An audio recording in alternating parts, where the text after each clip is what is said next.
Assalamualaikum warahmatullahi wabarakatuh. Halo Kestingers, apa kabar? Kali ini kita akan melakukan praktik penyedatan udara dengan topik pengukuran iklim kerja dengan menggunakan alat heat stress WBGT meter. Iklim kerja adalah kombinasi dari beberapa komponen. Lebih tepatnya kombinasi daripada 4 komponen. Yang pertama adalah suhu udara, kemudian kelembaban relatif, kecepatan aliran, dan suhu radiasi.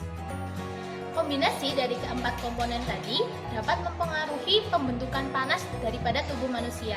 Nah, pembentukan panas di tubuh manusia ini biasa disebut sebagai tekanan panas.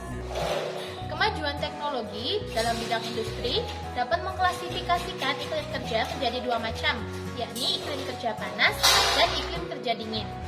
Untuk iklim kerja panas, mungkin dari kata-katanya saja kita sudah tahu ya, kalau iklim kerja panas itu adalah suatu iklim kerja di mana suhunya atau kondisi dari 4 komponen tadi itu berada lebih atas atau berada lebih tinggi daripada iklim kerja yang biasa ditolerir oleh tubuh manusia.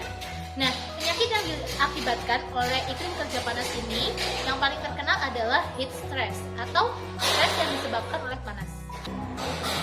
Heat stress yang terjadi dalam tubuh manusia ini dapat mengakibatkan berbagai gangguan kesehatan lainnya. Di antaranya adalah dehidrasi.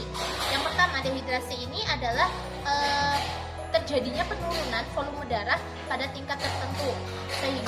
Dan ini disebabkan oleh menguapnya cairan-cairan tubuh manusia. Kemudian manusia ini akan mengalami kelelahan yang luar biasa. Kemudian pada tingkatan yang lebih tinggi ini dapat menyebabkan manusia ini mengalami pingsan ya, atau bahkan meninggal. Kemudian ada juga heat cramps. Heat cramps ini disebabkan oleh adanya gesekan-gesekan, dan ketika cuacanya panas ini gesekan ini akan semakin parah dan menyebabkan mungkin iritasi di kulit manusia. Yang ketiga adalah heat fatigue. Heat fatigue adalah gangguan motorik yang terjadi dalam tubuh akibat tekanan panas tadi. Nah, ketika terjadi heat fatigue pada manusia, maka manusia menjadi memiliki gerakan yang lambat dan memiliki respon yang kurang cepat terhadap suatu kegiatan. Yang keempat adalah heat cramps atau biasa dikenal dengan kekejangan otot yang disebabkan oleh panas. Nah, kekejangan otot ini disebabkan atau diikuti dengan penurunan sodium klorida, dan hal ini bisa terjadi secara sendiri ya, baik seorang individu ataupun terjadi bersama-sama beberapa orang individu dalam suatu tempat kerja, dan ini bisa menyebabkan kekejangan pada manusia. Selanjutnya adalah heat exhaustion. Heat exhaustion adalah kondisi para pekerja yang merasakan dahaga yang berlebihan diakibatkan oleh tekanan panas tadi. Kemudian yang selanjutnya adalah heat syncope. Heat syncope ini adalah kolaps ataupun kehilangan kesadaran selama masa pajanan. Nah, kehilangan kesadaran ini bisa disertai dengan kenaikan suhu tubuh ataupun tidak, dan bisa disertai juga dengan peningkatan keringat ataupun tidak. Namun lebih sering suhunya tidak meningkat, suhu badan tidak meningkat maupun tidak memproduksi banyak keringat, tetapi pekerja kehilangan kesadaran. Dan yang terakhir, dan yang mungkin paling berbahaya adalah heat stroke, yakni kerusakan secara permanen terhadap pusat pengatur suhu tubuh. Dan hal ini bisa terjadi secara tiba-tiba saja. Nah, heat stroke ini juga bisa bersifat permanen ya. Jadi ketika seorang pekerja mengalami heat stroke, maka dia bisa saja kehilangan kesempatan untuk bekerja lagi, dan dia produktivitasnya secara otomatis akan menurun. Nah, kemudian yang kedua adalah iklim kerja dingin. Ketika iklim kerja panas ini disebabkan karena tubuh kita berada di suatu iklim yang melebihi batas aklimatisasi tubuh kita, maka iklim kerja dingin ini sebaliknya. Kita memiliki tingkat toleransi terhadap suhu tertentu, tapi suhu tempat kerja kita ini lebih rendah dari tingkat toleransi tubuh kita terhadap suhu tersebut. Nah, hal ini bisa menyebabkan berbagai keluhan, diantaranya adalah keluhan kaku, jadi tubuh kita kaku ataupun kurangnya koordinasi otot. Dan iklim kerja dingin juga bisa menyebabkan berbagai macam penyakit yang cukup terkenal, diantaranya adalah chilblains, kemudian trench foot, dan frostbite. Dan selanjutnya, ketika dari penjelasan tadi, maka kita dapat mengetahui ya, bahwasannya ketika iklim kerja di suatu tempat kerja itu tidak sesuai dengan kondisi tubuh manusia, maka hal ini akan mempengaruhi efektivitas dalam kuantitas maupun kualitas daripada pekerjaan manusia. Sehingga penting sekali kita untuk mengetahui yang disebut sebagai iklim kerja ini, kemudian kita juga penting sekali untuk mengendalikannya. Instrumen yang cukup terkenal untuk memperkenalkan atau mengukur iklim kerja adalah indeks suhu basah dan bola. Nah, ketika saya masih kuliah ya, jadi alat yang kita gunakan itu masih tradisional. Kita menggunakan 3 jenis termometer, yakni termometer suhu kering, kemudian termometer suhu basah, dan termometer bola, seperti gambar berikut. Dan dengan perkembangan teknologi instrumentasi ya, kini kita sudah bisa menggunakan alat yang lebih sederhana, lebih simpel, dan lebih efisien. Salah satunya adalah dengan menggunakan alat berikut yang memiliki nama Heat Stress WBGT Meter. Nah, kelebihan alat ini tentu saja dibandingkan alat tadi lebih praktis, lebih fleksibel karena mudah dibawa kemana-mana ya. Jadi kita nggak perlu bawa 3 termometer dan bolanya kan cukup besar ya ukurannya ya. Jadi lebih mudah dan menghindari kerusakan alat saat kita membawanya ke lokasi kerja. Komponen alat Heat Stress WBGT Meter. Alat ini terdiri dari 8 macam komponen utama. Yang pertama adalah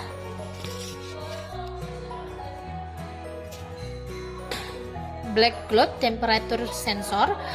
Dalam bahasa Indonesia ini diartikan sebagai globe hitam sebagai sensor daripada suhu. Ini otomatis fungsinya adalah sebagai sensor pengukuran suhu.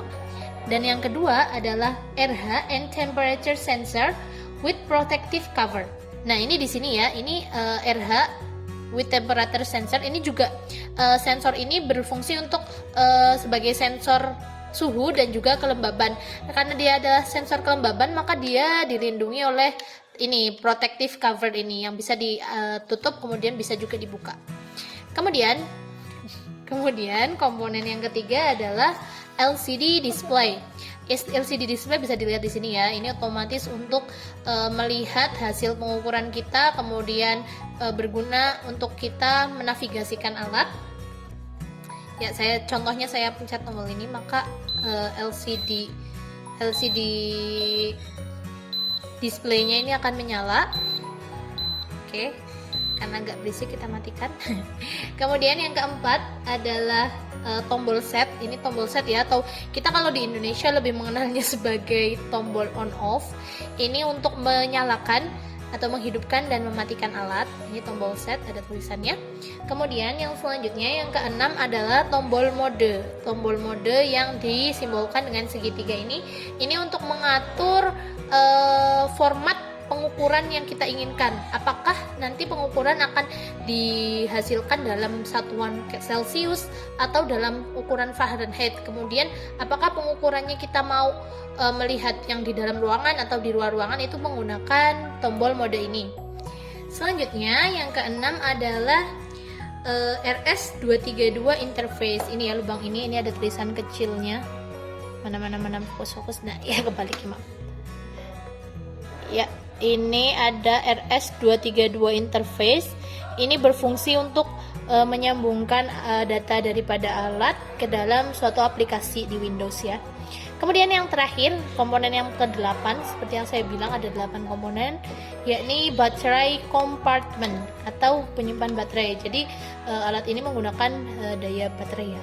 Jadi kalau misalkan dia habis, tidak perlu charger, tapi dia perlu baterai tambahan. Itu untuk komponen alatnya. Adapun cara kerja untuk mengukur iklim kerja di suatu tempat kerja, yang pertama adalah kita perlu menentukan titik pengambilan sampel atau titik pengukuran sampel. Dan untuk titik pengambilan sampel atau pengukuran tempat kerja yang kali ini saya ambil ada di laboratorium jurusan Kesehatan Lingkungan Kampus 7 Poltekkes Kemenkes Semarang, yang ini sedang dibangun ya teman-teman semua. Dan kita sudah belajar bersama-sama ya, mungkin kemarin bersama Pak Tri, tentang bagaimana cara menentukan titik sampel.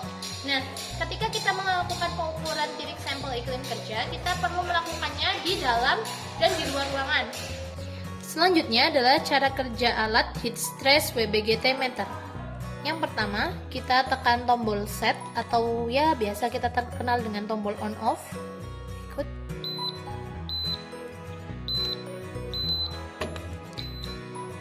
Selanjutnya adalah tarik ke bawah ya, cover daripada tadi RH sensor dan temperature sensor ini sebelum kita memulai pengukuran, karena kalau misalkan masih ketutup otomatis datanya bias ya, karena tidak bisa mengukur kelembapan karena sensornya ada di dalam.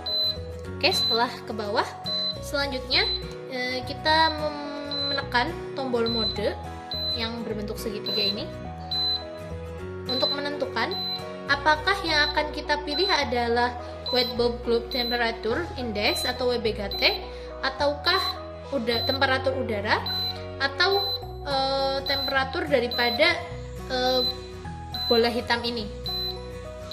Kemudian ataukah yang akan kita ukur adalah kelembaban relatif ya. Ini ada beberapa pilihan. Yang pertama adalah ini ya, ini maksudnya di dalam ruangan ya. TA ini air temperatur, jadi ini temperatur udara. Kemudian ketika kita press mode, ini ada beberapa. Nah, ini kalau ini adalah temperatur globe. Temperatur globe atau kita kenal dengan temperatur bola hitam ya. Selanjutnya ini adalah kelembaban relatif. Jadi udah jelas ya, kelembaban relatif ini sebesar sekian, dia masih bergerak. Ya, kita tunggu sekitar kurang lebih 5 menit ya, supaya dia hasilnya lebih jelas lagi. Kemudian selanjutnya ada juga ini WBGT ya. WBGT ini adalah Wet Bulb Globe Temperature atau indeks, atau yang kita biasa sebut dengan indeks suhu bola basah. Nah, ini sebenarnya intinya tuh di sini kita melihat ini indeks WBGT. Ya, seperti itu. Kemudian kita juga bisa memilih pengaturan apakah kita lebih suka menggunakan satuan Celcius atau Fahrenheit. Cara mengubahnya adalah dengan memencet bersama-sama tombol next dan tombol mode seperti ini. Nah, langsung berubah dia ke satuan Fahrenheit. Nah, ini kan tadi saya jelaskan untuk yang tadi kita lihat di display masih in semua ya. Ketika kita melakukan pengukuran di luar ruangan, maka kita mengubahnya menjadi out ya, atau berada di luar ruangan atau yang terkena cahaya matahari langsung. Caranya adalah dengan memencet tombol mode kurang lebih ya 1 detik ya. 1. Oke ya, ketika sudah muncul kata out pada display, maka berarti dia sudah siap untuk melakukan pengukuran di direct sun atau di ruang terbuka. Oke, maka seperti itu ya teman-teman semua cara pengoperasian alat pengoperasian alat heat stress WBGT meter ini. Kemudian ini tadi out kita gunakan di pengukuran di luar ruangan, kemudian untuk in kita gunakan di dalam ruangan. Nah, tadi harus ditunggu selama kurang lebih 5 menit ya, biar dia stabil, baik stabil di dalam ruangan ataupun nanti stabil di luar ruangan. Karena ketika kita harus mau mengukur iklim kerja di suatu tempat kerja, kita membutuhkan 2 data tersebut untuk kita sesuaikan dengan NAB yang disebutkan oleh Permenaker nomor 11 tahun 2013. Komponen alat serta cara pengoperasian alat heat stress WBGT meter. Kemudian selanjutnya yang harus kita lakukan adalah menginterpretasikan hasil pengukuran tadi menggunakan regulasi yang berlaku. Sebenarnya untuk suhu yang disukai atau suhu nyaman untuk kondisi pekerjaan manusia, apalagi untuk yang mungkin stressernya berat, itu suhunya sekitar 24 sampai 26 derajat Celcius. Akan tetapi tadi kita lihat ya di display itu walaupun di dalam ruangan ternyata suhunya sudah cukup tinggi, sekitar 27 derajat Celcius. Akan tetapi tidak usah khawatir karena memang cuaca di sekitar sini sedang cukup panas, sehingga kita bisa menggunakan indikator lain. Tidak harus menggunakan tadi yang 24 sampai 26, tetapi juga selain menggunakan tadi suhu nyaman untuk manusia sekitar 24 sampai 26 derajat Celcius, juga bisa kita menggunakan peraturan di mana yang menyatakan bahwasanya yang penting selisih antara suhu di luar dan di dalam ruangan itu tidak lebih dari 5 derajat Celcius. Jadi ketika suhu di luar 30 derajat Celcius, kemudian di dalam ruangan itu 27 derajat Celcius, maka itu masih belum memenuhi atau melebihi batas NAB yang ditentukan oleh Permenaker tersebut. Mungkin itu ya teman-teman semua untuk praktikum pengukuran iklim kerja. Dari saya cukup sekian, kurang lebihnya mohon maaf. Apabila ada pertanyaan bisa disampaikan nanti kepada dosen yang mengampu mata kuliah kesehatan udara. Dari saya cukup sekian. Wabillahi taufiq wal hidayah. Wassalamualaikum warahmatullahi wabarakatuh.